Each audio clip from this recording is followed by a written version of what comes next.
जहाँ पे खाली केसर की कल्टीवेशन होती है सर, इसका नाम है पाम्पोरस सर। अगर हम पूरे वर्ल्ड की बात करते हैं, हमारे पूरे वर्ल्ड में इसकी 4 जगह क्रॉपिंग होती है, खेती होती है। एक तो ईरान में होती है, अफगानिस्तान में होती है, स्पेन में होती है और हमारे हिंदुस्तान में होती है। बट अगर हम पूरे हिंदुस्तान की बात करते हैं तो खाली कश्मीर में आता है। कश्मीर की अगर हम बात करते हैं तो खाली इसी गांव में निकलता है जिसका नाम है पाम्पोरस सर जी। आप गूगल भी यूज कर सकते हो, पामपुरी केसर। एंड हमने इसी के साथ अपनी शॉप का नाम भी रखा है पामपुरी केसर सर। और सर मैं यहाँ पे आपको अवेयर कर लूंगा कि आप कैसे फेक और ओरिजिनल सेफा में फर्क जान सकते हो सर, क्योंकि आपको यहाँ पे मोस्ट जगहों पे फेक वाला सेफा मिलने को देखेगा सर। एक्चुअली ये गवर्नमेंट का मार्केट है, हमारा खुद का मार्केट नहीं, ये गवर्नमेंट ने मार्केट बनाया है सर जी। हम तो फार्मर है बट हमको यहाँ पे गवर्नमेंट ने रखा है सर जी। केसर की जो पहली पहचान होती है सर, आप सुन के देखिए सर जी, ये लीजिए सर, ये सूंघने से पता चलता है सर। और इसकी जो अनदर पहचान होती है, अगर आप केसर में कोई भी पेटल लेते हो, कोई भी तूली लेते हो सर, केसर हमेशा सन्या की जैसे कि साफ होता है, फ्रंट साइज और ब्रॉडर, टेसर थिनर, आगे से मोटा पीछे से पतला। अगर केसर कभी भी स्ट्रेट फॉर्म में आ गया, मान लो केसर फेक है सर। एंड जो दूसरी पहचान होती है, अगर आप केसर में कोई भी पेटल लेते हो, ये लीजिए सर, खा लीजिए एक, आप आगे दांत से चबाइए सर जी, आप इसको आप भी लीजिए सर, चबाइए। चबाने पे हल्का सा कड़वापन देना चाहिए, लाइटली बिटर इन टेस्ट, लगना चाहिए कि केसर कड़वा है।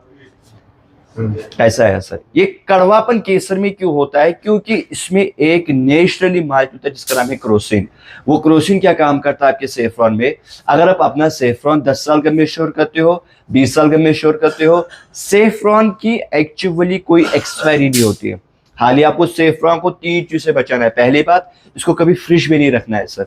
दूसरी बात, गीले हाथों से नहीं छूना है। एंड जो तीसरी बात होती है कि डायरेक्ट सनलाइट से सेफ्रॉन को बचाना होता है। इफ अगर आप इन 3 चीजों से सेफ्रॉन को बचाते हो, मैं आपका सेफ्रॉन 10 साल के बाद वापस पकड़ूंगा, 20 साल की इसकी कोई एक्सपायरी नहीं होती है सर। एंड जो सबसे मेन पहचान होती है जानने के लिए कि ओरिजिनल सेफ्रॉन की फेक सेफ्रॉन, दैट्स कलर। अगर आप केसर को कभी भी पानी या ही दूध में डालोगे, यही चबाओगे, केसर हमेशा अपने कलर 2 देने चाहिए। यही येलो आना चाहिए, यही ऑरेंज आना चाहिए। अगर केसर ने कभी भी अपना कलर लाल छोड़ा, मान लो केसर फेक है सर।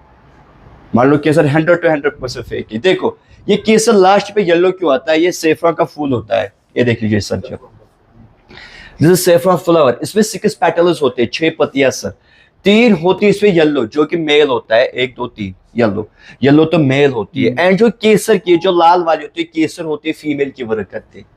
इसीलिए जब आप केसर को चबाते हो, इसलिए येलो से लेके ऑरेंज आता है। अगर हम केसर को फोड़ते हैं, अंदर से भी लाल आता है सर। और मैंने आपको पहले ही बताया, जो हमारा कश्मीरी सेफ्रॉन है, इसमें बहुत फायदे होते हैं। जस्ट लाइक ये एंटी कैंसर होता है, एंटीऑक्सीडेंट होता है, खून के काम आता है, हार्ट हेल्थ के लिए इसको यूज किया जाता है। प्रेगनेंसी में सारे लोग बोलते हैं कि प्रेगनेंसी में सेफ्रॉन यूज करना चाहिए। के बारे में जानकारी, वही बात कैसे?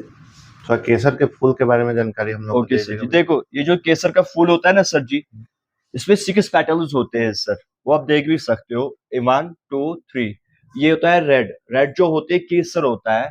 अनदर इज 3, ये जो ये वाले 3 होते हैं, ये वेलो होता है। ये जो वेलो वन होता है फीमेल होता है। एंड जो केसर होता है, sorry, yellow is male and Kesar is female. जो केसर होती है फीमेल की वर्क करती है इस पे। इसीलिए जब आप केसर को चबाते हो, ये येलो से लेके ऑरेंज आता है सर। और जो दूसरी बात होती है, अगर आप केसर के फूल के बाहर जो इसका पेटल्स होते हैं, जो बाहर के होते हैं, वो भी 6 रहते हैं सर। 1 2 3 4 5 6 सर। ये कुदरत की एक निशानी होती है सर। अगर हम इसके रूटों की बात करते हैं, वो भी एक एक फूल, 6 फूलों में से खाली एक, सॉरी, 6 रूटों में से एक फूल आता है सर। अच्छा, इसका जो पीला वाला पार्ट होता है वो खाने वाला इसका नहीं रहता है? नहीं नहीं नहीं सर जी, वो खाने वाले उसको आज लोग हम क्रीम वगैरह बनाते हैं सर। अच्छा, एक तो ये आप देख सकते हो, उसपे ये वाला रहता है सर जी। ये जो केसर की क्रीम होती है, इसमें तो एक केसर ऐड होता है, दूसरा वो वाला ऐड ये होता है फेस सर। क्रीम है? हाँ, ये फेस क्रीम है सर जी। अच्छा ये खाली फूल बनने तक काम देता है सर जी। अच्छा, और ये केसर का हम लोग के घर में क्या यूज है, कहाँ पे, देख जैसे कि क्या चीज में हम लोग इसको डाल के खा सकते देखो हैं? सर जी, अभी दुनिया में वो कोई भी चीज नहीं बनी है जिसमें आप केसर नहीं डाल सकते। जस्ट लाइक खीर हो, बिरयानी हो, चावल हो, चाय हो, रसोई में कुछ भी बनता है, दूध में डालो, पानी में डालो, हर एक चीज में आप केसर यूज कर सकते हो। चाहे शेक हो, चाहे आइसक्रीम हो, चाहे कुछ भी हो। आजकल तो सर जी बहुत आप खुद भी देख सकते हो, पान मसाला में केसर फ्लेवर ऐड करते हैं सर जी। केसर तो हर एक चीज में यूज होता है सर, हर एक चीज में सर, चाहे मीठा हो खट्टा हो, हर एक चीज में यूज होता है। तो अब बैटर देखो कैसे होता है सर जी, बैटर अब कैसे रहता है सेफ्रॉन को खाने के लिए। अभी आप शाम के टाइम सोते हो तो उस टाइम आप 1 गिलास दूध में 5 से लेके 7 पत्तियां रोज दूध में केसर खाओ सर जी, रोज। उससे क्या क्या होते हैं सर, ये जो इंसान को थकान होती है वो दूर करता है, पहली बात सर जी। दूसरी बात, ये एंटी कैंसर होता है, एंटीऑक्सीडेंट होता है, खून के लिए सबसे बेस्ट काम देता है। किसी को नींद कम आती है, स्ट्रेस होता है किसी को, उसके काम आता है जो केसर होता है सर जी। इसके अनगिनत फायदे होते हैं, they have lot of medicine sir जी। इसको हम लोग डायरेक्ट सूखा भी ऐसे खा सकते हैं या कुछ में नहीं मिक्स नहीं कर सर, सूखा डायरेक्ट नहीं खा सकते ऐसे हम लोग। वो तीखा जी, तीखा एक तो तीता पड़ेगा सर, हम्म, दूसरा आपकी बॉडी में उससे हीट अप हो सकती है सर जी। अच्छा ये आपके लिए दूध में सबसे बेटर बेटर ऑप्शन होता है। और अगर हम सब्जी वगैरह में डालते हैं तो वो तो फ्लेवर के लिए यूज होता है सर। अगर हम एक्चुअली केसर की बात करते हैं, केसर तो एक तरफ का स्पाइस है सर जी, केसर स्पाइसी रहता है सर जी। ओके। दूसरा